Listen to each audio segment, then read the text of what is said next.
এবার আমাদের যে পরবর্তী টপিক সেটি হলো ব্যবসায়ের উৎপত্তি ও ক্রমবিকাশ।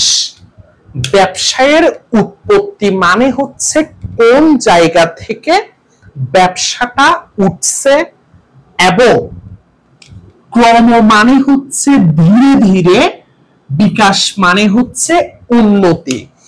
অর্থাৎ আমাদের এই টপিকটা হচ্ছে ব্যবসা কোন জায়গা থেকে উঠছে এবং ধীরে ধীরে ধীরে ধীরে করে আজকে কোন পর্যায়ে আছে বা কোন যুগে কিরকম ছিল ব্যবসা, এটা নিয়েই হচ্ছে আমাদের আজকের এই টপিকটা। তো স্যার এখানে একটা কথা মনে রাখবেন, শুরুতেই আপনাদেরকে বলে রাখি, এমসিকিউ এর জন্য এই টপিকটা খুবই খুবই খুবই গুরুত্বপূর্ণ একটা টপিক। মনোযোগ সহকারে খেয়াল করবেন। এখান থেকে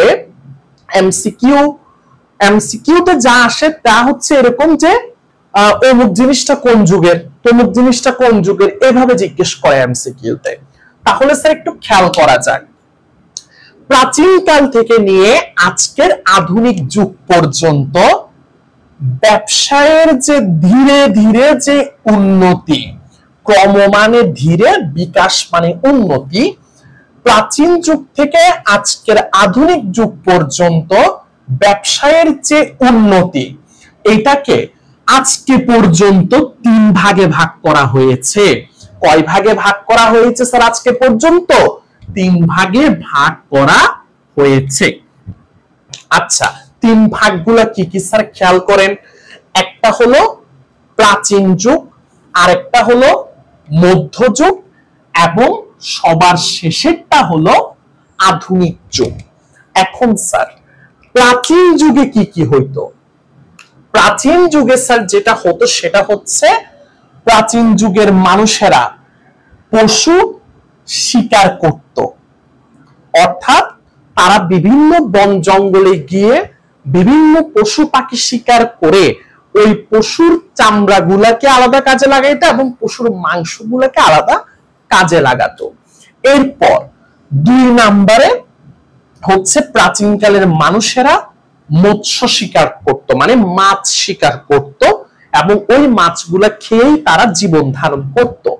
তারপরে 3 নাম্বার হচ্ছে বিভিন্ন গাছ গাছালিতে যে ফলমূল গুলো হইতো তারা সেগুলো সেখান থেকে আহরণ বা তুলে নিত। তারপরে 4 নাম্বার, তখন প্রায় অধিকাংশ মানুষ, একদম আপনার 90 থেকে 95% মানুষই দেখা যাইতো কৃষি কাজের সাথে হচ্ছে কি থাকতো, সরাসরি কিংবা নরমালি হচ্ছে কি থাকতো, জড়িত থাকতো। তারপরে 5 নাম্বারে তখন প্রচন্ড পরিমাণে কি হইতো, দ্রব্য বিনিময় হইতো। মনে করেন রহিম আলু উৎপাদন করছে, করিম টমেটো উৎপাদন করছে, রহিমের ঘরের আলু চলে যাইতো করিমের ঘরে, করিমের ঘরের টমেটো চলে আসতো রহিমের ঘরে।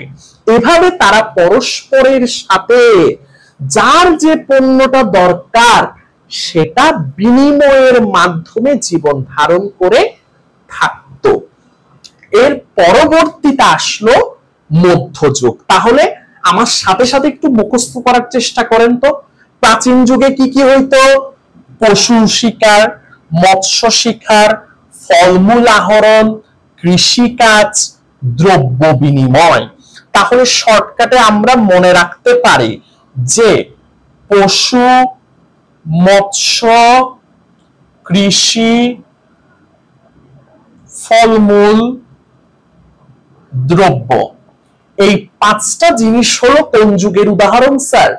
প্রাচীন যুগের উদাহরণ।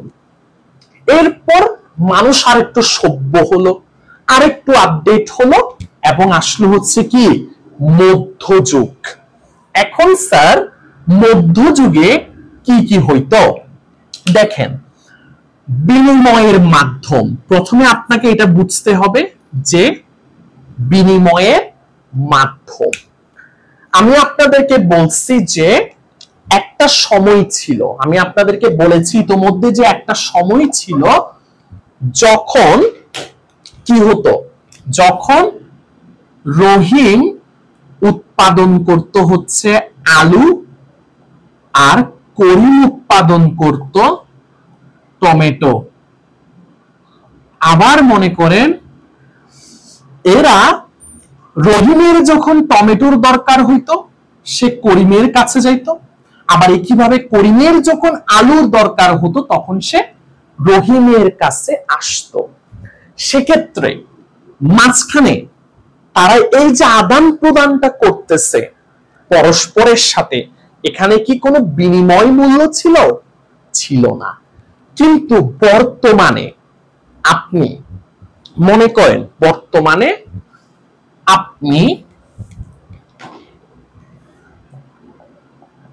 আপনি দোকানে গেলেন, তো আপনি যখন দোকানদারের কাছ থেকে কোনো একটা পণ্য নিতে চান, দোকানদার আপনাকে পণ্যটা দেয়, আপনি ওই পণ্যের বিনিময়ে কি দেন? তাকে নিশ্চয়ই টাকা দেন। তাহলে আমাদের আজকের দিনে, আমাদের আজকের যুগে, আধুনিক যুগে বিনিময়ের মাধ্যম হিসেবে কাজ করতেছে হচ্ছে কি স্যার? টাকা। আজকের যুগে আমাদের বিনিময়ের মাধ্যম হিসেবে কাজ করতেছে কি? টাকা। এই যে টাকাটাই হচ্ছে আজকের যুগের বিনিময়ের মাধ্যম। তাহলে বিনিময়ের মাধ্যম বলতে আমরা এমন একটা বস্তুকে বুঝতেছি যেটার এমন একটা পাওয়ার আছে যে সে আমাদেরকে যে কোনো প্রোডাক্ট এনে দিচ্ছে। বর্তমানে ওই পাওয়ারটা আছে কার? টাকার। তাহলে একটা সময় এরকম টাকার মতোই পাওয়ার ছিল হচ্ছে শামুক, ঝিনুক, কড়ি, পাথর, স্বর্ণ, রৌপ্য, আর ধাতব মুদ্রা বলতে হচ্ছে কয়েন। এভাবে এই জিনিসগুলা ব্যবহার করে একটা সময়ে, মানে মধ্যযুগটাতে, স্পেসিফিক্যালি নির্দিষ্টভাবে বললে মধ্যযুগটাতে শামুক, ঝিনুক, কড়ি, পাথর, স্বর্ণ, রৌপ্য আর বিভিন্ন কয়েন মানুষকে দিলে, এই যে এই জিনিসগুলা যখন মানুষকে দিত, তখন এই জিনিসগুলার বিনিময়ে মানুষগুলা আমাদেরকে তখন কি দিত? মধ্যযুগে পণ্য দিত। এরপরে আজকের যুগে যে আমরা টাকা ব্যবহার করি, টাকাটা কিন্তু একটা কাগজের নোট, এটা ছিঁড়ে ফেলা যায়। টাকাটা হচ্ছে একটা কিসের নোট? কাগজি নোট। অনেকে এই জায়গায় ভুল করে, স্পেসিফিক্যালি এটা এমসিকিউতে দেয়। অনেকে মনে করে যে টাকাটা হচ্ছে আধুনিক যুগের, কিন্তু স্যার এটা ভুল করা যাবে না, যাবে না, যাবে না।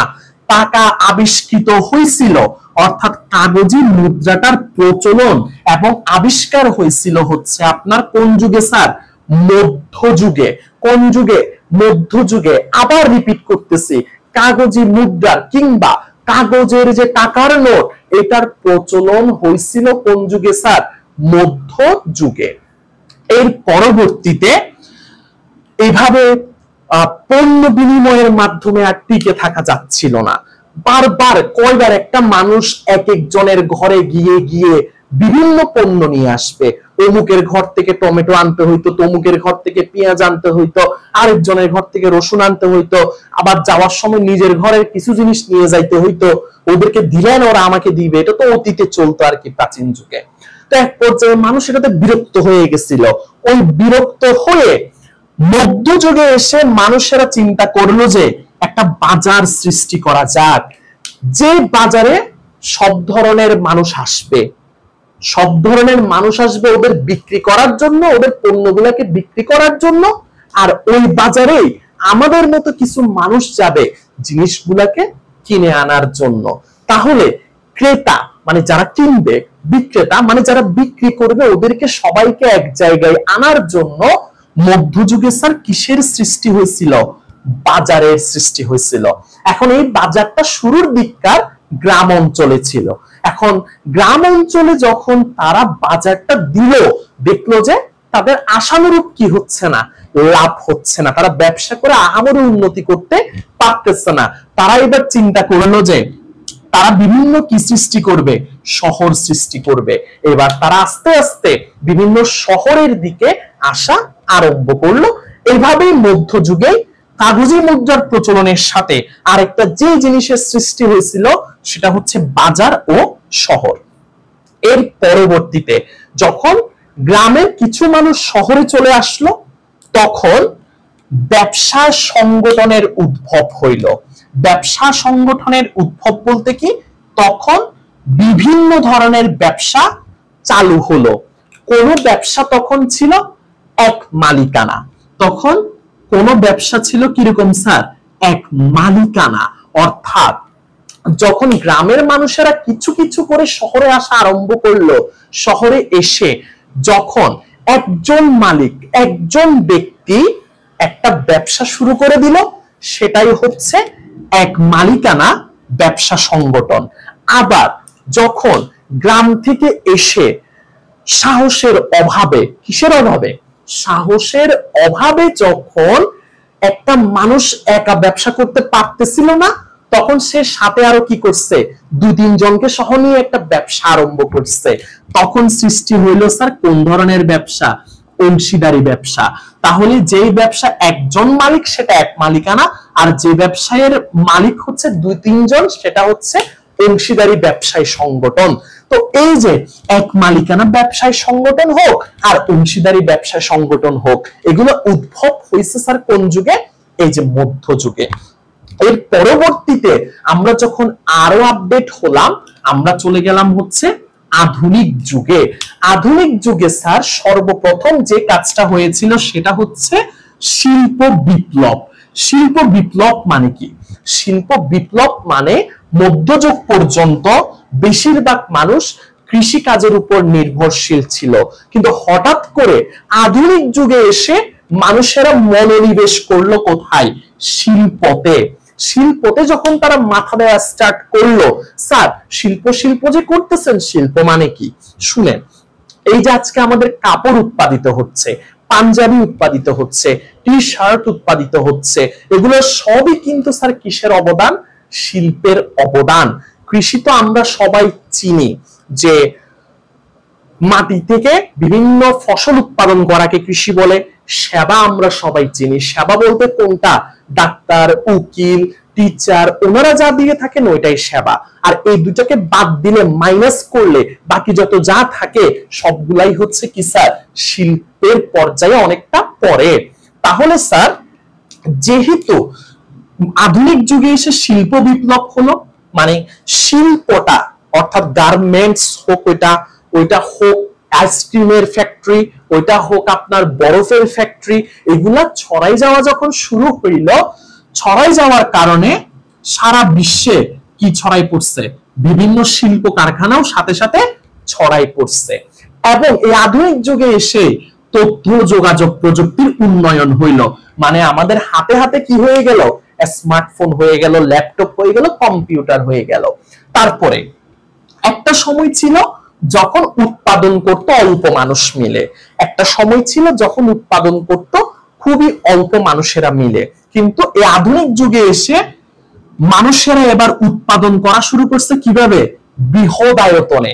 এবার বড় বড় ফ্যাক্টরি মানুষ নেওয়া শুরু করছে, 1000 কর্মচারী, 2000 কর্মচারী, 10,000 কর্মচারী একসাথে ফ্যাক্টরিতে কাজ করা আরম্ভ করছে। কোন যুগে স্যার, তাও আধুনিক যুগে। এরপরে বৃহদায়তন বন্টন ব্যবস্থা বিদ্যমান। আজকে আপনি দেখেন রাজশাহীরা অনায়াসে চট্টগ্রামে চলে আসতেছে, তারপরে আপনার পদ্মার ইলিশ অনায়াসে চট্টগ্রাম চলে আসতেছে। এগুলো একটা সময় কি কল্পনাও করা যেত না। আধুনিক যুগে এসে কি হয়েছে, আধুনিক যুগে বন্টন মানে এক জায়গার পণ্য আরেক জায়গায় পৌঁছাই দেওয়ার যে একটা প্রবণতা, ওইটাও সৃষ্টি হয়েছে কখন, আধুনিক যুগে। এরপরে আপনার ব্যাংক আর বীমা ব্যবস্থার সম্প্রসারণ হয়েছে এই আধুনিক যুগে এসে। তারপরে এই যে আজকে আমরা এটিএম কার্ড ব্যবহার করি, এটিএম বুথে গিয়ে কার্ড দিই, টাকা বের হয়। তারপরে এই যে আমরা মোবাইলের মাধ্যমে টাকা ট্রান্সফার করি, মোবাইল ব্যাংকিং, এগুলোরও প্রচলন হয়েছিল স্যার কোন যুগে বলেন, আধুনিক যুগে। তাহলে স্যার এই ছিল আমাদের ব্যবসায়ের উৎপত্তি ও ক্রমবিকাশের ধারা আশা করি আপনারা সবাই এই টপিকটা ভালো মতো বুঝছেন। আর যদি কোনো জায়গাতে আপনাদের সমস্যা থেকে থাকে, অনুগ্রহ করে স্যার আপনারা একটু কমেন্ট বক্সে জানাবেন। এতটুকুই তাহলে স্যার আমাদের আজকের এই টপিকটা। এখন চলে যাচ্ছি আমরা আমাদের পরবর্তী টপিকে।